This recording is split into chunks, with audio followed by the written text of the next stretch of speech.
नमस्कार दोस्तों, हरियाणवी लोक कथाओं के किस्से कहानियों के इस खास एपिसोड में आप सबका स्वागत है। और आज हमारे साथ जो साथी हैं ओंकारिया भाई, हमारे एडवोकेट ऋषिपाल देसवाल जी हमारे साथ हैं। देसवाल साहब, राम राम आपको। नमस्कार सभी गुरुकुल ऑफ पॉलिटिक्स के दर्शकों को, और आपका भी स्वागत है जी। वाह। और ये सीज़न 2 है सर? हाँ, ये सीजन 2 है। इस बात का उलाना दर्शकों ने बहुत दे लिया। और इस सीजन 2 करण में आपका बहुत बड़ा योगदान है, क्योंकि आपने हर हफ्ते नु कहा है फिर दोबारा कब शुरू करना है। बिल्कुल है? क्योंकि मैंने इसलिए कहा सर, मेरा पब्लिक डीलिंग का काम है कोर्ट में। हाँ।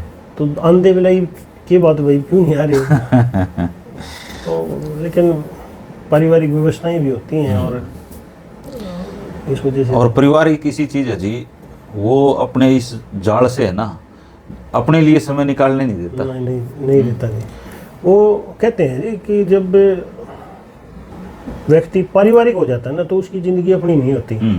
वो ज़िंदगी रिश्तेदारों की, बच्चों की, वाइफ की, सबकी साझली होती है।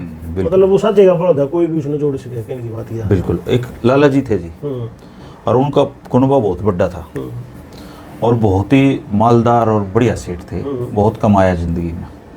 उसके 4 बेटे, 3 ब्याह रखे, और चारों बेटे की अलग अलग दुकान, 3 बहू आ रही। लेकिन लाला जी में एक कमी भी थी। कमी के वो घने कंजूस मानस थे। इतने कंजूस थे कि दुकान पर जब बस चल लेना तो बिना जुती चला जाए। मतलब घना कंजूस, आए गई की सेवा नहीं करनी, कोई घर के दरवाजे पर आ गया उसको उल्टा लुटा देना। इतने अथा कंजूस थे।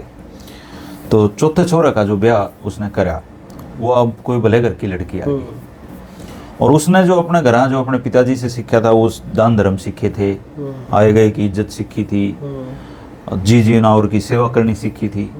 तो अब तक तो लाला जी का काम ठीक चल रहा था, क्योंकि जैसा वो था उसे बेटे और उसी बहू थी, उसी घर वाली थी। बिल्कुल। लेकिन यहाँ जब बहू आई तो घर थोड़ी मोटी होने लगी, क्योंकि यहाँ किसी मंगते भिखारी थी भी दे दिया करती, किसी बाबती भी दे दिया करती, मंदिर भी चली जाया करती, दान धर्म भी कर लिया करती। परिवार का माहौल बदल गया। परिवार में एक न हो गया भाई, ये न्यारी है थोड़ी सी। लेकिन लाला जी बोले फिर भी नहीं। तो एक दिन वहाँ झाड़ू निकालने लग रही है, और एक कोई बाबा आ गया। तो बाबा बोला, बेटी रोटी। बोली, बाबा या तो सराय है, सराय में रोटी कौन मिलेगा। बोला, आए बेटी, तेरे ससुर कितने रुपये हैं। बोली, 100-150 रुपये हैं। बोले, अच्छा बेटी, और छोरे कितने हैं। बोली, 1.5 छोरे हैं मेरे ससुर के। बोला, ठीक है बेटी, भगवान तेने बहुत तारा घर बना रहा है, आशीर्वाद दे के चला गया। तो लाला जी सुना है ऊपर खड़ा खड़ा, वो ये क्या बात कही।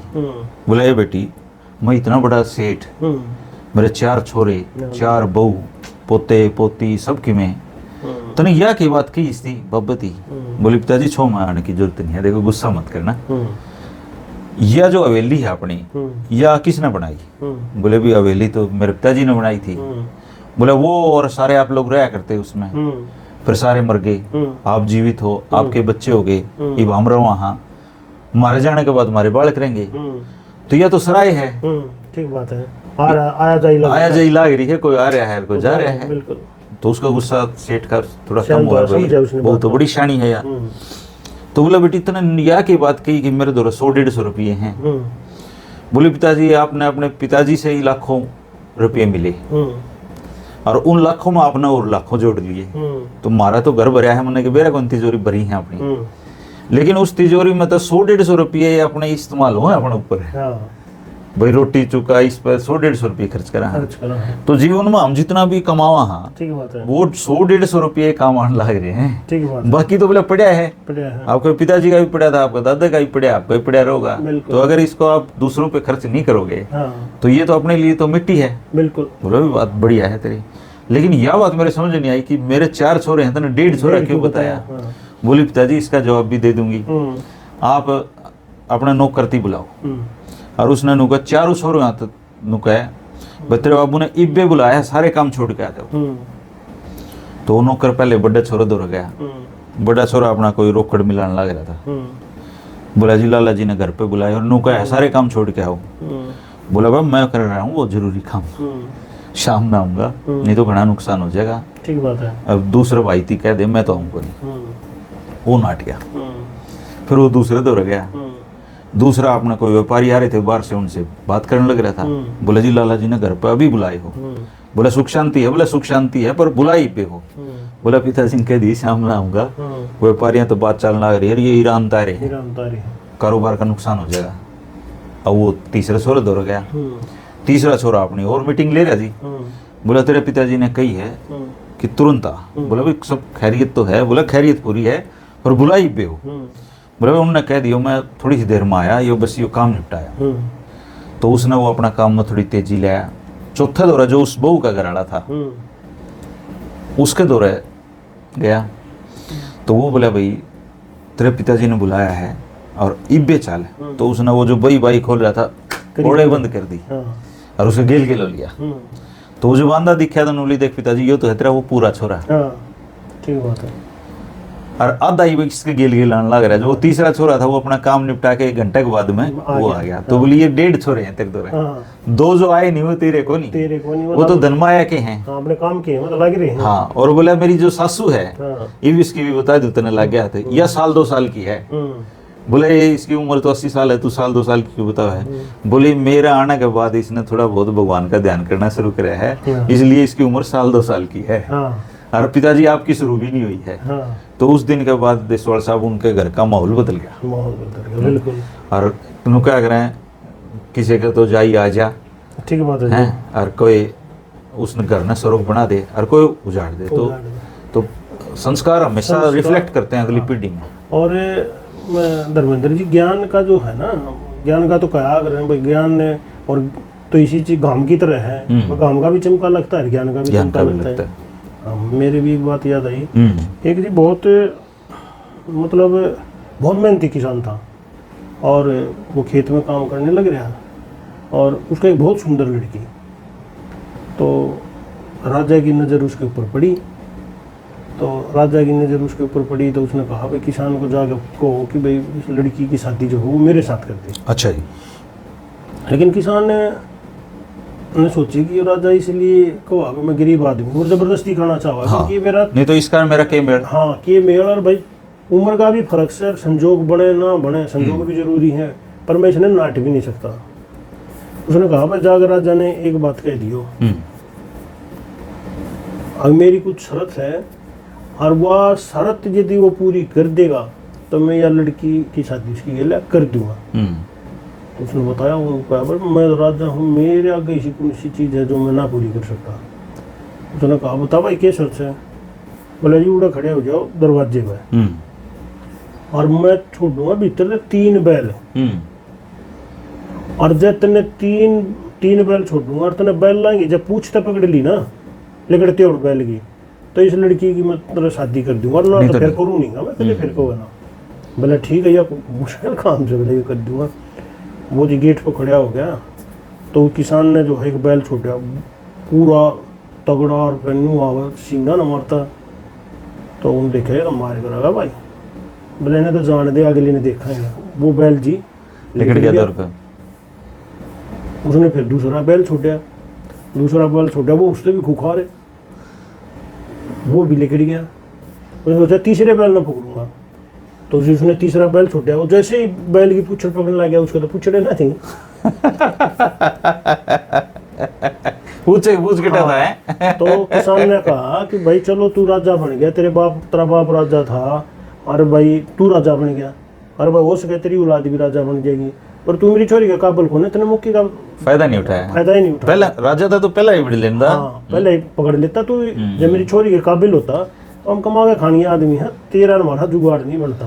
तो शिक्षा तो जी आदमी अनपढ़ भी देश के है, पढ़े लिखा भी। और ये संजोगों की बात बताऊं, रिश्ते तो अपने बुजुर्ग तो संजोग के हैं और धन भाग का है, जी है ना। तो एक इस बारे में तो एक और भी कहावत कहते हैं जी बड़े बुजुर्ग है, अगर जो औलाद होती है ना, औलाद तो होती है पिताजी के कर्म की, जो उसका फादर जो कर्म करता है, और धन दौलत होती है माँ के कर्म की, घर की जो महिला होती है उसके कर्म की। आप ये देखेंगे, आप समाज में नजर दौड़ाएंगे, जिसके फादर के कर्म बढ़िया नहीं होंगे ना जी, वो बालका ने कितने पढ़ा ले, वो औलाद खराब हुआ ही होगा। अच्छा जी। किसी भी महकमे के कर्मचारी का भ्रष्टाचारी होगा तो उसका नुकसान उनकी औलाद ने उठाना पड़ता है। और बली लुगाई होगी तो घर भरता होगा। ये बाप ने कहानी सुनाई है, उससे ये अंदाजा लगता है कि धन दौलत के साथ साथ दूसरी धन दौलत भी काम की है। और नो क्या करें जी, फलाना आदमी तो फलाने का बाकी रोटी खाओ। हाँ बिल्कुल। तो एक घर में कच्चा घर जी, और कड़ियाँ की छत, और वो कड़ी डाटने खातिर बीच में एक बल्ली ला रखी जी। वह जो बल्ली थी वो पहले आड़ लकड़ी की हुआ करते जी, लकड़ी में वो आड़ की बल्ली थी वह। और उसका पिताजी बड़ा मेहनती दानी धर्मी आदमी था, लेकिन औलाद काम की नहीं थी। तो वो बल्ली उनने कड़ी डटन खातिर ला रखी छत। तो एक बाबा आया उनके घर भिक्षा मांगा। तो बाबा ने भिक्षा मांगी तो वो एक दूसरे मुँह कान देखे। फिर वो उनके एक बहू आ रही थी, वह भीतर से आटा ले आई। तो बाबा ने परख लिया, भाई सारे तो बड़े आलसी लोग हैं, ये नकारा आदमी है सारे, लेकिन ये रोटी सारे खाने लग रहे हैं, के है? तो बाबा दूरदर्शी था, नजर दौड़ाई तो उसने तो जो बल्ली थी ना, उस बल्ली पे नजर डाली, भैया तो इसका बाबू की बल्ली है, इसका वाका खान लग रहे हैं। तो वो बोला, भैया बल्ली के फूक के रोटी बनाओ ना, जब खाओ नहीं तो मैं तेरा घर भिक्षा नहीं लो। तो उनने सलाह करी भाइया ने, भाई बाबा है, मुश्किल तो आया है, बल्ली की रोटी मांगा है, बनाए खुआ दो, इसके नीचे और ला दें कि मैं। तो वो बल्ली लगा के उन्होंने बहू ने खीर बनाई, और खीर वह गर्भवती थी। तो जब खीर बनाई तो उसका जी कर गया थोड़ी खीर मैं भी खा लूं। तो बाबा के परोसन से पहले उसने अपना थोड़ी सी खीर खा ली। तो बाबा के दौरे जब खीर गई तो बाबा ने अपना जो दूरदृष्टि थी उससे देखा, भाई यह खीर तो कोई और खा चुका है पहले। तो बोला, भाई तुम तो सारे न्यूए खाओगे, इस भाग की रोटी खानी है तो तार घर में आ चुका है। तो वो बिना खीर खाए उल्टा चला गया। ठीक है, तो ये तो भाग्य की बात है जी। नो क्या करें, दादा परदादा तक की करेड़े कर्म औलाद के काम आ जाते हैं। और एक नई चीज ये है जी, किया हुआ कर्म जो है ना वो कहीं नहीं जाता। एक कहानी कर्मा ही खेती है जी। कहानी याद आई जी, एक बादशाह था जी, बहुत धार्मिक बादशाह था जी। तो वो सुबह शाम रात जब भी उसको मौका मिलता वो वेश बदल के और अपनी प्रजा को देखने के लिए पहले जाया करते। हाँ, जाया करते। ये तो दिन में वेश बदल के आने ले हैं। हाँ, ये तो सारे बेरूबिये हैं, सारी आड़ा वेश बदले रहे हैं जी। तो वो वेश बदल के वो जा रहा था, तो उसको एक नगर में नाली के नजदीक एक आदमी मरा हुआ मिल गया।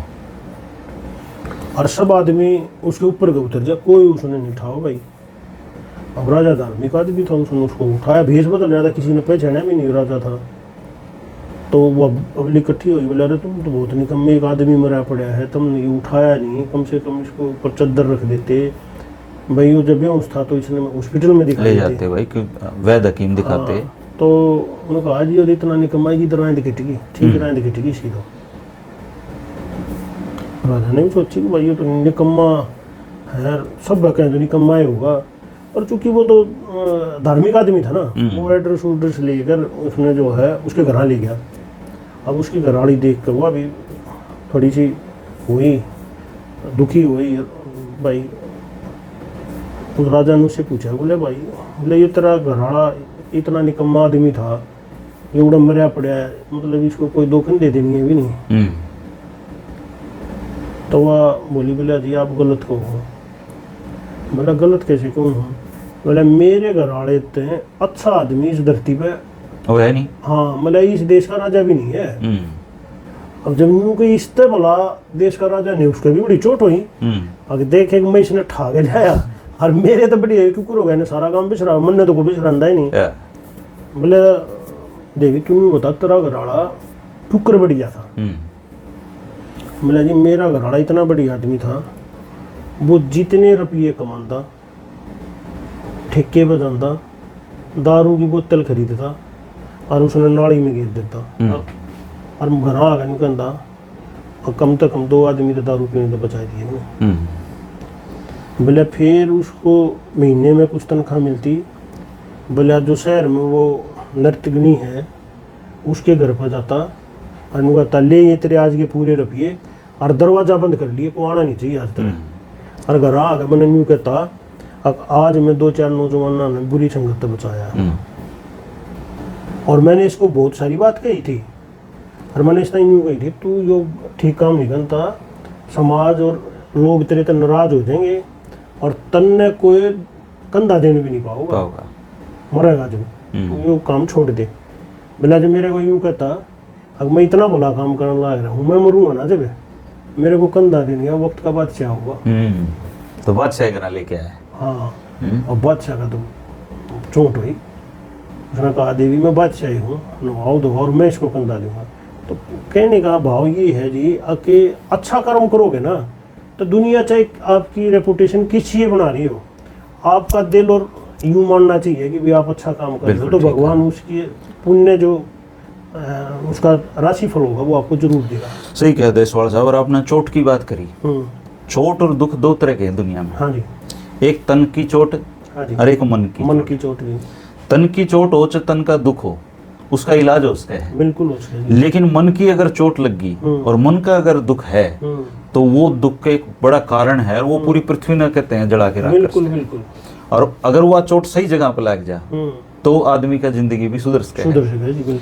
एक गरीब आदमी के माँ बाप बहुत बीमार चल रहे और उनका इकलौता लड़का उसका जाग गया वैराग्य, तो वो बोला पिताजी मैं तो जाके जंगल में तपस्या करूंगा। तो पिताजी बोला भाई तेरी आज का जो तप है वो ये है कि तू हमारी सेवा कर, हमारे मरने के बाद कितना ही तप कर लिए। बोला ना पिताजी मैं तो भगवान को प्राप्त करूंगा, मैं तप करूंगा। अब वो उनको छोड़ के चला गया। अब जंगल में जी उसने बड़ा तप करा और एक चिड़िया वो जब तप करने बैठा उसके ऊपर बीट कर दी। एक दिन उसने आंख खोल के चिड़िया का नहीं देखा और चिड़िया लट दे नीचे आके पड़ी, मर गई। तो उसको एहसास हुआ कि भाई तन ने जो तपस्या करी है तन तो सिद्धि मिल गई, तो जिसने कड़वी नजर तो देख लेगा वो तो भस्म हो जाएगा। तो उसी दिन तक वो उसने तपस्या करनी भी कम कर दी और भिक्षा मांगने जाओ नगर में। तो एक घर का आगे उसने आवाज दी और वह जो महिला थी बेचारी वह अपने सास ससुर की बीमार की सेवा करने लग रही थी, उनकी दवाई पानी कर रही थी। तो उसने भीतर तो आवाज लगी बाबा डट जा, थोड़ा 5-7 मिनट लगेंगे, मैं मेरे ससुर ननु आया हूँ। तो वो बाबा हो गया नाराज इस बात पे, ने बोला ये बेटी तने मेरा बेरा को नहीं के। तो वह भीतर तो बोली बाबा मैं वो चिड़िया को नहीं। तो बाबा देड़ी खड़ा खड़ा सोचा भी चिड़िया वाली बात तो सिर्फ मन ने बेरा है। हाँ, इसने कैसे पता चला? इसने कुकर बेरा लग गया। तो जब वह भिक्षा लेके बाहर आई तो बाबा ने उसके पांव पकड़ ली। लो बेटी नू पता या चिड़िया वाली बात तने किस तरह बेरा लगी। बोली बाबा ऐसा है मैं कोई सिद्ध तो हूँ नहीं, मैं अपने माँ बाप की सास ससुर की सेवा करती हूँ, लेकिन इसके साथ साथ मैं भी थोड़ा ध्यान दूं, उनका टाइम काट लूं। तो परमात्मा को अगर आपको प्राप्त करना है तो उसके लिए जंगल में जाने की जरूरत नहीं है। ठीक बात है। आपका जंगल तो आपके दिमाग में है, शांति आपके दिमाग में है। तो सांसारिक काम करते हुए जो ध्यान तप करा जाए वो ही असली श्रेष्ठ है। श्रेष्ठ भी वही बता। और बोले आपका जो तप है वो आपके जो बीमार माँ बाबू छोड़ के आ रहे हो आप जाके उनने संभाल ले ओढ़े है, वो हंसली तप। तो उसने तो उससे टाइम अपना कमंडल उसे घर छोड़ दिया, अपने माँ बाप दौर पहुंचा दी। तो तन और मन की जो चोट है उसमें मन की चोट बड़ी है जी। हाँ, और ये बात बिल्कुल सही कही जी आपने। एक कहानी मुझे भी याद है, एक सन्यासी जी जंगल में तप करने लग गया और उसकी ख्याति दूर दूर तक फैल गई, सभी तरह का इलाज करता हूँ। उसके पास एक महिला आई, बोला भगवान मेरे पति जी युद्ध में से आए हैं और जिस दिन से युद्ध में आए हैं ना उनका मन जो है और ही तरह का हो रहा है, और घर में किसी से भी जो है प्यार से उससे नहीं बोलते, सब ने जो है खाना है। हाँ, उखड़ा उखड़ा बोला है और बहुत घना गुस्सा कर रहे हैं। कोई जड़ी बूटी इसी दो जिससे हम परिवार, हमारे घर के परिवार की सुख शांति और प्यार बना रहे। सन्यासी ने उसका ना देखा, ने बोला बेटी इसी दवाई दे तो दूंगा मैं, पर इसी दवाई खातर मुझे जो है शेर की मूंछ का बाल चाहिए। उस तो बनेगी, उस तो बनेगी। बोला वो जो तू ले आ सकती हो तो मैं यह दवाई बना दूंगा। उन्होंने बोली मैं ले आऊंगी। बोले लिया, वह जी चल पड़ी जंगल में। उन्होंने देखा शेर आवा है, शेर ने दौड़ते हैं, वह तो डर गई, उल्टी भाज गई और घर की जयंती भी चाहिए थी। अगले दिन फिर गई और ऐसा करते करते जी 1-1.5 महीना हो गया उसने। अब शेर भी उसने रोज देखा और वह शेर ने देखा, दोनों मेरी आंखें तो देखा। धीरे धीरे क्या होगा, शेर ने भी गुर्राना बंद कर दिया और उसने भी डरना बंद कर दिया। और एक टाइम ऐसा आ गया, वह शेर ने पुचकारने भी लागी और शेर ने मांस मिट्टी का जो टुकड़ा था खाने पीने का वो भी देने लगी। तो धीरे धीरे उनका रसूख बन गया शेर का, फालतू हो गया, फालतू हो गया। एक दिन मुँह का हाथ देख कर उसने कह दी शेर तक, बोला शेर मारा तो एक मूछ का बाड़ दे दे, मेरे घर में निम्न दिक्कत हो रही है। तो शेर ने मूछ का बाड़ भी ले लिया। वह फिर सन्यासी डरा गिरी, बोले जी ले जो मूछ का बाड़ रहा अरे मेरी दवाई बना दो। सन्यासी जो तब करने लग गया था, उसने मूछ का बाड़ उठा के में भगा दिया। तो बाग में भगा दिया, बहुत बड़ी करो दी। तो बोले ये मुश्किल तो ले आई थी, अब तो दवाई बनाने की को थे। बोले बना दी मैंने दवाई। बोले कि दवाई बना दी। बोला देख तन्ने प्यार तो है, वो शेर भी काबू कर लिया। तो प्यार तो अपने कसम ने भी कर लिया। तो प्यार तो इसी चीज है जी जो किसी ने भी काबू कर सकता है। सही बात है जी। रसूख और प्यार यदि आप सबसे बहुत बढ़िया बात है।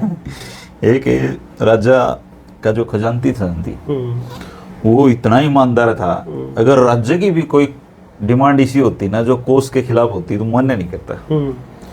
और ईमानदार आदमी तो सारा देश परेशान रहता। हाँ बिल्कुल ही रहता है जी। लेकिन राज्य ने बेरा था भाई, जो मेरा जो खजांची है ये अपने कोष की जो रक्षा है अपने बच्चों से भी ज्यादा करता है। तो उसके खिलाफ लोग तरह तरह की साजिशें करते, लेकिन उसने अपना खजांची नहीं बदला कर दे।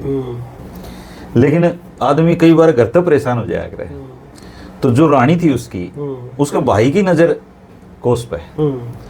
तो रानी बोली ये जो तेरा खजांची है ये इतना भी शाना को नहीं जितना तू इन्हें समझने लग रहा है। जो मेरा भाई है यो काशी तो पढ़ के आ रहा है और यो कोस का पूरा देखभाल कर सके, तो कोषाध्यक्ष इसने लगा अपना खजांची बना ले। वो बोला भाई ये आ तो योग्यता से नौकरियां होती हैं, तो खजांची अगर मेरा तन लगता हो योग्य नहीं है तो इनकी परीक्षा ले लेते हैं, वो परीक्षा ले लो।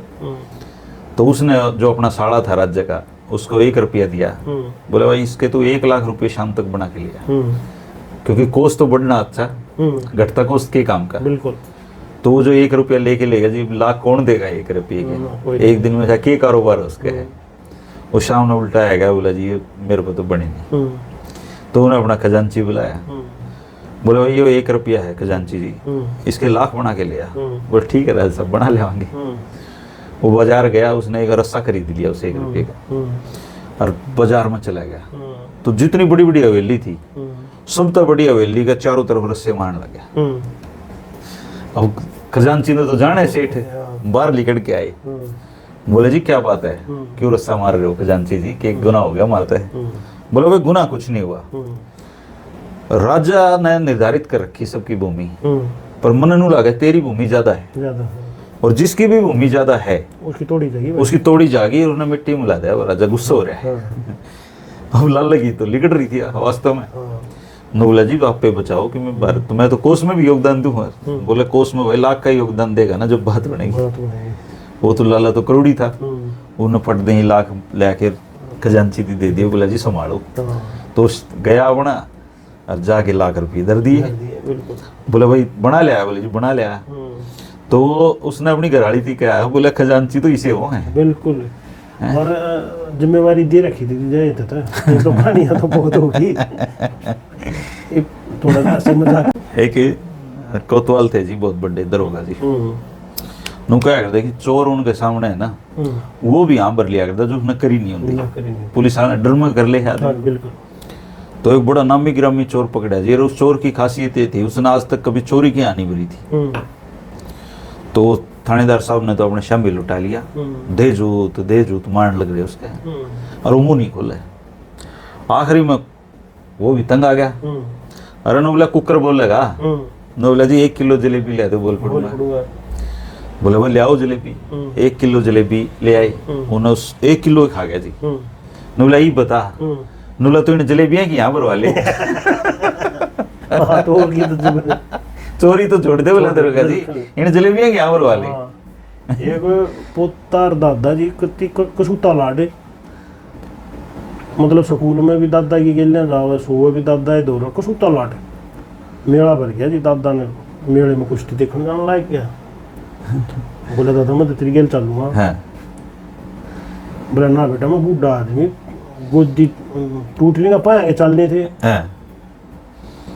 इतने में पड़ोसी आ गया, बोले रखिए बात है। बोले छोरा मेले में चलने की क्या है। बोले जब की बात है बालक सही से भी दिखा लेंगे मेरा कुश्ती। बोले ना भाई मैं क्यों कर चल लगायो। बोले कुछ ना बालक ने रुआ नहीं रहे, आधी दूर मैं लूँगा आधी दूर तू लिए हो जाएगा टाइम पर। चले गए जी मेले में। मेले में चले गए तो पूरे मेले में उसने क्या देखा जी, एक दुकान पर खिलौने बन रहे, को गुड्डा गुडिया का कति बोला घोड़े जी सा, कति नहीं ओरिजिनल घोड़े जी सा, और कोई ट्रक बना रखा है, कोई ट्रैक्टर बना रखा है। वो छोड़े गए एक सिपाही ने काम आ गया, बोला दादा यो लूंगा। बोला दिवा देने छोरे ने। बोला कहेगा दे भाई तू। बोला भाई, बोला ताऊ 300 रुपया का। बोला भाई ठीक ठाक ला ले 300 रुपया का नहीं। बोला ना 300 का दूंगा मैं तो। बोला रख जाए झेला ले। बोला ना ताऊ मैं तो 300 का दूंगा। बोला बाप ने धोरा राख 300 का मैं इसलिए लिया जो काम के आदमी हो ना जी, इन ज्यादा है आदर भाव आते नहीं ना। एक फौज में अफसर बन गया, दिल के बुरे नहीं होते, बस वो घना हल बात न लपेट के दिखावा सा नहीं। एक गांव का आदमी फौज में अफसर बन गया जी, और ब्रिगेडियर बन गया। उसने गांव में जितने भी फौज में लागण के बालक थे सारे फौज में लगा दिए। तो जब वो रिटायर होके आया तो गांव का बस स्टैंड तो लेके उसने घोड़े पे हाथी पे बिठा के गांव में ले गए। ब्रिगेडियर दलीप सिंह जिंदाबाद, ब्रिगेडियर दलीप सिंह जिंदाबाद। उसने लगा भाई गांव का तो बड़ा सम्मान करे मेरी थी। फिर सरपंच के इलेक्शन आ गए जी, तो गांव का सोचा ब्रिगेडियर साहब ने इतने काम कर रखे हैं, इनकी सरपंच बना दें। तो उसने सरपंची में खड़ा कर दिया जी, वो जीत भी गया। लेकिन उस चुनाव में है ना वो ब्रिगेडियर तो दलीपा हो गया। अब गांव में कोई गली का भी काम हो रहा है, दलीपा हमारा वो गली बनवा देना है। तो ब्रिगेडियर ने सोचा भाई इसी सरपंची तो अच्छा तो मैं शहर में रह लूंगा। तो वो बोला भाई मैं सरपंची तो इस्तीफा दे। गाँव के बोले क्या बात हो गया दलीपा तेरी सरपंच भी बना रखा है। नौला बात सरपंची को नहीं, सरपंची चक्कर में मेरी ब्रिगेडियर ही चली गई, नहीं तो ब्रिगेडियर साहब था बोले हमें। तो वही काम का ना ज्यादा है दरमान आता को नहीं देना, आता नहीं। और घर परिवार में भी घट जाए जी। जैसे एक वो घराड़ी बोली, बोले सुने है। बोले हाँ भगवान। बोले वो मेरे भाई का रोड़ा हो रहा है और उड़ा पंचायत में जाया है कि तू। बोले तू चाय बना ले, चाय पिए पाछे जाऊंगा मैं। बोले ना पाछे बनाऊंगी चाय, तू एक बार जाया जा उड़े।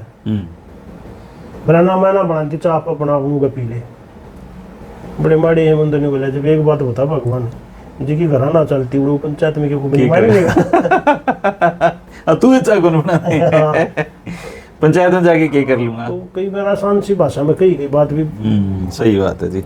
एक ईरान में है ना जी, एक पीर हुए हैं बहुत बड़े, उनका नाम हसन था, पीर हसन। और पीर हसन की कोठड़ी में, ईरान चूंकि ठंडा देश है, एक रात को चोर घुस गया। अब पीर की झोपड़ी में क्या मिलेगा आपको। अब चोर ने सारे निगाह डाल ली, और चोर तो रात उल्लू जैसी नजर होगा जी उसकी, क्योंकि उसका तो काम ही रात का है।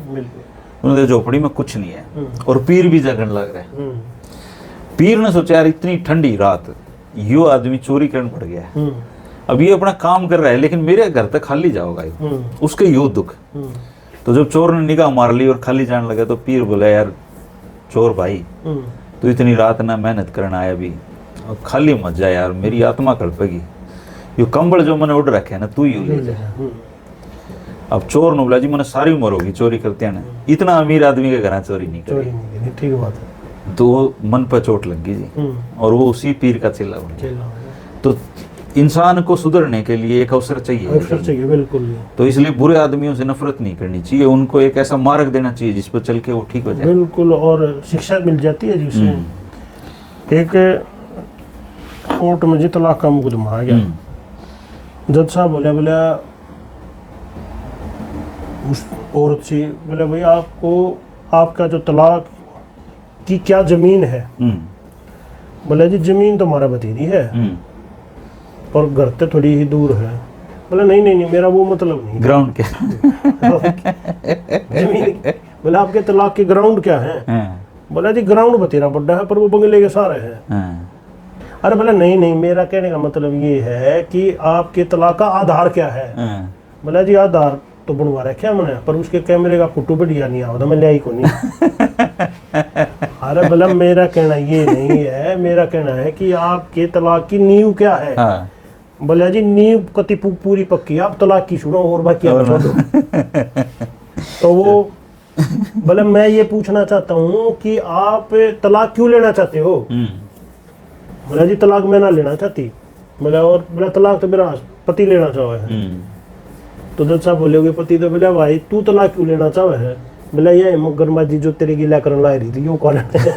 सारा दिन मेरे भी भड़क रहा है। सही बात है जी। एक लास्ट में चलते चलते एक और कहानी याद आ गई जी। मोहम्मद गजनी का नाम तो आपने सुना होगा जी। बहुत ही बड़ा आक्रांता था जी वो, और उसने बहुत अत्याचार करे, बहुत दुनिया बल्कि थोड़ा सा कंट्रोवर्सी भी हो जाएगी, उसका अवतार भी जन्म ले रहा है। तो जो गजनी थे जी, गजनी को ये मन में आया कि मुझे पूरा विश्व का इतिहास पढ़ना चाहिए। तो गजनी के टाइम पे एक फारसी कवि हुए हैं जी, उनका नाम था अब्दुल कासिम फिरदौसी। उसका भी अच्छा नाम है। हाँ, फिरदौसी की कहते हैं शायरी ऐसी शायरी थी जिसको हर दौर में गाया जाता था, सुना जाता था। तो उसने फिरदौसी को बुलाया, और फिरदौसी तूस शहर में रहता था। बोला फिरदौसी मैं पूरी दुनिया का इतिहास पढ़ना चाहता हूँ। अब उस समय तो ना गूगल थे, ना चैट जीपीटी थे, कुछ नहीं थे। तो बोला जी पढ़वा देंगे आपको, लेकिन 1 साल का समय चाहिए, क्योंकि पूरी दुनिया की तारीखें दर्ज नहीं कर सकता मैं 2 दिन में। इतनी घटनाएं हैं, इतनी बड़ी दुनिया है, इतनी चीजें हो रही इसमें। बोला भाई 1 साल का टाइम दे दिया, तू लिख ले, और मुंह मांगा तुझे इनाम दूंगा मैं। तो बोला जी कोई बात नहीं। 1 साल लगा जी, उसने पूरी दुनिया का इतिहास लिखा फिरदौसी, और उसके 10 पोथियों के बंडल ले जाके राजा गजनी के सामने रख दिए। बोले जी जैसा आपने चाहा था मैंने वैसा इतिहास लिखा है, इसमें कोई भेदभाव नहीं करा है, इसमें पूरी दुनिया की घटनाएं दर्ज हैं, बड़े बड़े कांड दर्ज है, सब कुछ दर्ज है। तो उसने देखा वो पोथा ढेर लग रहा जी। बोला फिरदौसी मैं राजा हूँ, मुझे लड़ाइयाँ भी लड़नी है, मेरे पास इतना समय नहीं है कि मैं तुम्हारी ये इतनी किताब पढ़ लूंगा, इसको छोटा करके ला। और फिरदौसी बोला जी इतिहास को छोटा कैसे करूं। बोला भाई छोटा कर, मेरे को इतना समय नहीं है। अब राजा का मिजाज तो फिरदौसी भी समझता था। बोला जी कर लाऊंगा, 1 साल का समय और चाहिए। बोला जी ले जाओ, कर लाओ। तो उसने उसमें कम करा, कोई छोटी घटनाएं निकाल दी, ऐसा करके जी वो इतिहास जब लेके पहुंचा गजनी के पास, तो वो 4 किताबों में ले गया। बोला जी ये 4 पोथी बन गई, पढ़ लो। राजा बोला भी मैं तो बहुत मसरूफ आदमी हूँ, इतनी पोथी कैसे पढ़ूंगा, इसको कम करके 1 किताब में लेके आया। तो वो बोला जी लस्सी का तो और लस्सी बनाई जा सकती, पानी डाल दो। अब लस्सी में से मक्खन तो निकलना बहुत मुश्किल है, ये पहले ही छोटा कर लिया। बोला भाई मुझे नहीं पता, इसको छोटा करके ला। 1 साल का समय और ले लिया। 1 साल बाद वो राजा के पास पहुंचा, लेकिन बिना इतिहास लिखे पहुंचा। तो राजा बोला भी लिख लिया। बोला जी आपने कही थी 1 किताब में लिख लिया। मैंने सोचा किताब के मैं तो 1 लाइन में ही बता देता हूँ इतिहास। बोला भी बताओ 1 लाइन में इतिहास। बोला इतिहास ये है जी आदमी जन्म ले हुआ है और मर जाए। बिल्कुल ये पूरी दुनिया का इतिहास यही है। और कितनी प्यारी बात है। और कह के चला, और वो तूस शहर में पहुंचा जी, अपने जा रहा करता।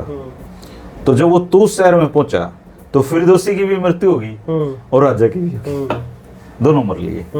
तो कहने का सारे फिरदौसी के शब्दों में कि अगर जीवन और मरने से ऊपर भी किसी का इतिहास है तो उसका इतिहास है जिसने इस दुनिया में मानवता के लिए थोड़ा बहुत काम करा। बहुत बढ़िया बात है जी, और सच्चाई भी यही है।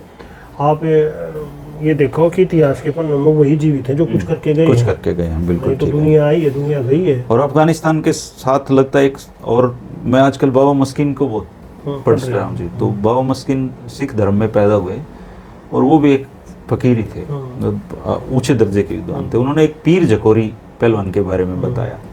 पीर जकोरी पहलवान कहते हैं 4 मन वजन उठा लिया करता, 4 मन वजन उठा लिया करता, और मन में 40 किलो है।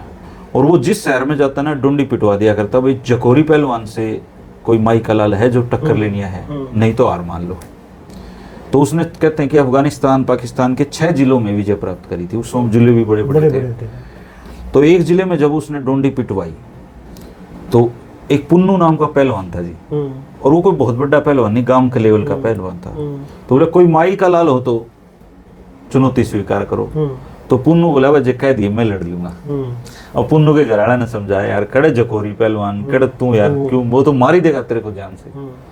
बोला जी बात मारण जीर्ण की नहीं है, बात माई का लाल की है।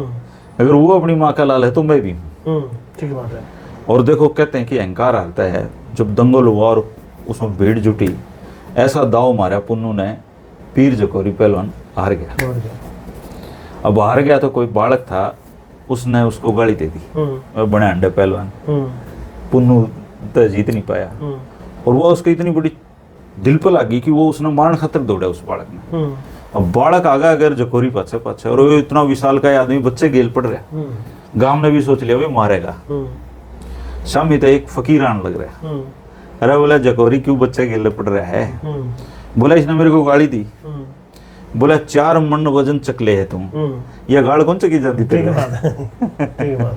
तो कहते हैं कि उस दिन के बाद जकोरी पहलवान ने पहलवानी छोड़ी, और वो पीर कहलाया जी, आज भी अफगानिस्तान में उसका नाम है।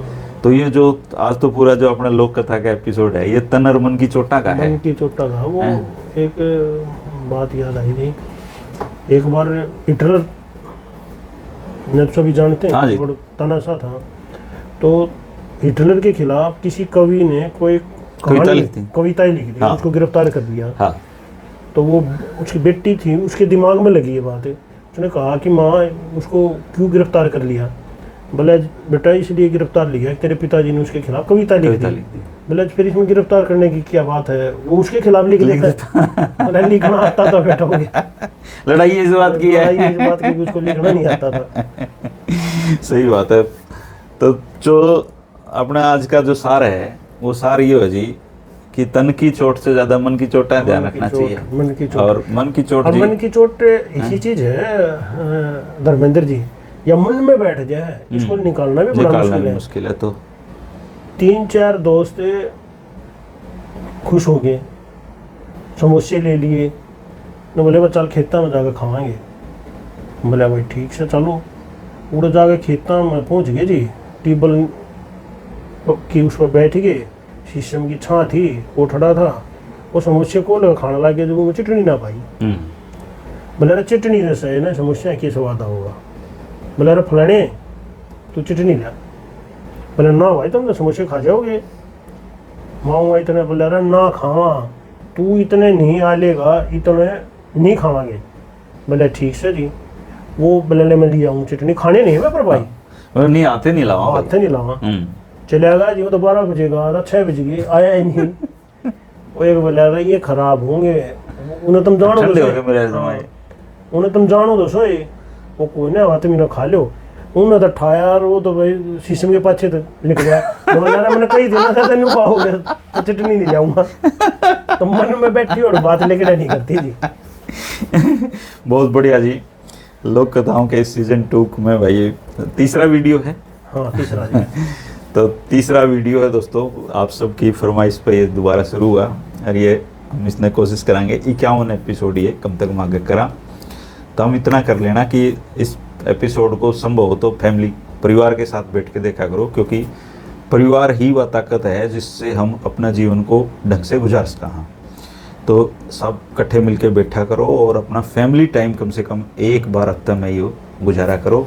बच्चे बहुत सीखते हैं इससे, और कहानियों से ही सीख के आगे बढ़ा जाता है ज़िंदगी में, और हर आदमी की जीवन भी एक कहानी है। बिल्कुल। और मैं एक बात और कहूँगा धर्मेंद्र जी आपको, आज सारा एपिसोड मन की चोट पे ही कर दिया, तो एक और दर्शक आपने मन की चोट मार दी। आगे वो एपिसोड क्यों ना होंगे, फिर नहीं आओ या बड़ा कोई बैठ जाएगा नहीं। इसलिए दोस्तों ना जी कहानी तो क्या खत्म हुआ जी। क्या अब मैं ये रिक्वेस्ट आपसे भी करूँगा और दर्शकों ने भी इस बात से संतुष्ट करूँगा कि प्रभु की जब तक मर्जी होगी जब तक चलेगा, क्या कोई कंडीशन नहीं है। ठीक है जी, नमस्कार जी।